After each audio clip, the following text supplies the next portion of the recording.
आपने ये न्यूज़ का हेडलाइन पढ़ा कि 40 वर्षीय महिला के साथ 1 महीने तक एक व्यक्ति ने रेप किया, ठीक है, और वो डॉक्टर है प्रोफेशन से, तो आपके मन में एक सीधा आएगा कि कितनी चूतिया लड़कियाँ थी वो।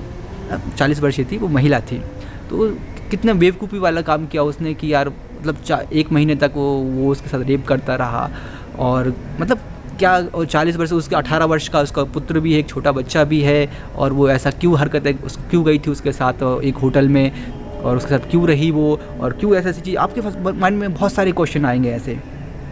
लेकिन एक तरीका ये हो गया सोचने का कि यार कितनी मतलब उसकी कितनी बेकार रही होगी वही लाइफ, उसके हस्बैंड की डेथ हो जाती है, 40 वर्ष की है, 18 साल का लड़का भी है, तब भी वो किसी अनजान व्यक्ति के साथ जाती है, उसको फेसबुक पे फ्रेंड बनता है, वो उसके साथ रहती है, और 1 महीने तक वो उसका रेप करता है, उसके बाद वो उसे छोड़ के चला जाता है। तब फिर वो FIR करती है, और पेशे से डॉक्टर है, मतलब पढ़ी लिखी है, अच्छी पढ़ी लिखी है। आप एक चीज़ ये सोच सकते हैं। अब दूसरा नज़रिया जो मैं बता रहा हूँ उसको ज़रा ध्यान से सुनना।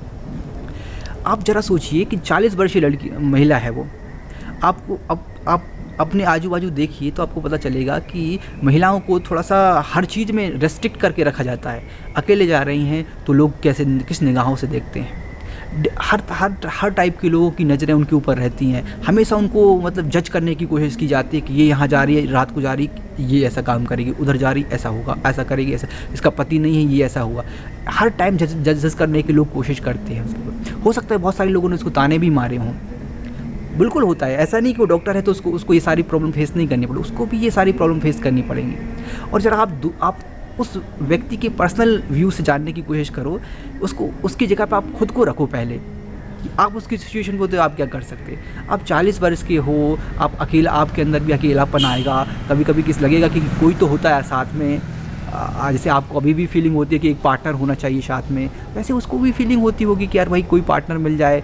उसकी बहुत सारी प्रॉब्लम्स होती होंगी जो अपने बेटे के साथ तो वो शेयर नहीं कर सकती, हर चीज़ बेटे के साथ शेयर नहीं कर सकती, लेकिन वो चाहेगी कि यार कोई पर्सन ऐसा हो जिससे मैं अपनी फीलिंग्स को शेयर कर सकूं। और हो सकता है उसको सोशल नेटवर्क साइट फेसबुक पे उसको एक कोई दोस्त मिल गया हो जिसने जेन्युइनली बोल दिया, पूछ लिया हो कि भाई कैसे हो, मतलब एक केयर नेचर उसको बात करने से उसका केयरिंग नेचर लगा हो तो उसकी तरफ अट्रैक्ट हो गई। कोई भी अट्रैक्ट हो जाएगा। अगर आपके सामने कोई प्रॉब्लम है और आप सामने वाला कोई आपकी प्रॉब्लम सॉल्व कर दे तो सिंपल सी बात है कि हमारी एम्पैथी सिंपैथी और थोड़ा सा अगर हमारी हम उम्र है तो प्यार भी हो सकता है। ऐसे उसको भी उससे प्यार हो गया और बात आगे बढ़ गई और उसने उससे बोला कि हम शादी कर लेंगे।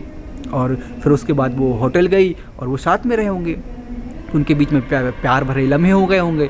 अब लेकिन वो बड़े उसको लग रहा है कि सामने वाला बंदा बहुत अच्छा है और वो उसको धोखा वोखा नहीं देगा, है ना। तो उसको पूरा विश्वास है उसके ऊपर, तो उसने तन मन धन से उसको जो भी था वो उसके साथ रही, ठीक है।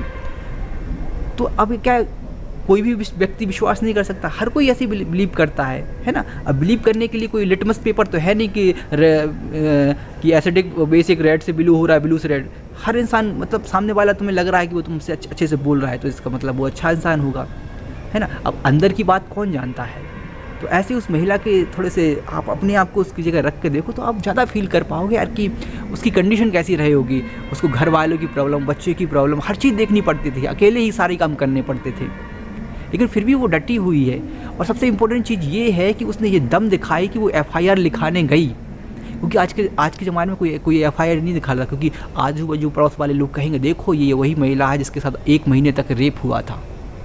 आजू बाजू लोगों को कितने ताने सुनने पड़ेंगे उसको, लेकिन फिर भी वो हिम्मत करके गई और FIR लिखाई। अपने आप में बहुत बड़ा अचीवमेंट है उसका। तो ये नज़रिया था उस महिला को देखने का। आप मुझे कमेंट करके बताइए कि आप क्या सोचते हैं उस महिला के बारे में। और हो सकता है कि मेरे व्यूज़ से आपके डिफरेंट हों या आपके कुछ और अच्छे हों या कुछ और नेगेटिव हो, कुछ भी आपको जो भी है आपका, आप कमेंट सेक्शन में बताइएगा मुझे, तो मुझे भी पढ़ने में अच्छा लगेगा। तो ये दूसरा नज़रिया था जो हर एक एस्पिरेंट का भी होना चाहिए मेरे हिसाब से, कि आप कैसे सिचुएशन को देखोगे और कैसे हैंडल करोगे। एक IAS बंदे के जो माइंड होता चाहिए ना, इसी टाइप का सोचना चाहिए उसको।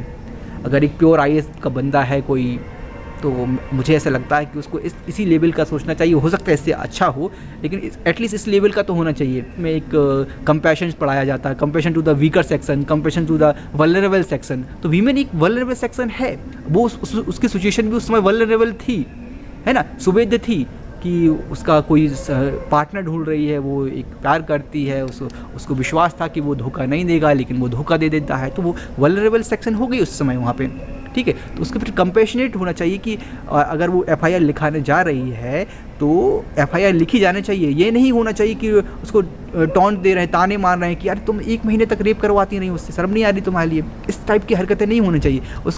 उसके क्या बोलना चाहिए, उसके क्या वर्ड होना चाहिए, उसके चरित्र पे उंगली उठाने की बजाय उसके चरित्र को सम्मान की भावना से देखना चाहिए कि वो एफआईआर लिखाने आई है, बहुत बड़ी बात है अपने आप में। तो इस तरह का नज़रिया होना चाहिए आपका, और एक आईएएस एस्पिरेंट का, और एक जो आईएएस में तो आईएएस क्या हर किसी का होना चाहिए, मेरा मानना है। जो व्यक्ति थोड़ा सा एजुकेटेड है और नहीं भी है उसका भी होना चाहिए। अब आईएएस बने या ना बने इससे कोई फ़र्क नहीं पड़ता। फ़र्क इससे पड़ता है कि आप अपनी पर्सनालिटी में क्या चेंज लाए, आपने जो चीज़ पढ़ा है उसको इम्प्लीमेंट कर रहे हो कि नहीं कर रहे हो, ये ज़्यादा इम्पोर्टेंट है।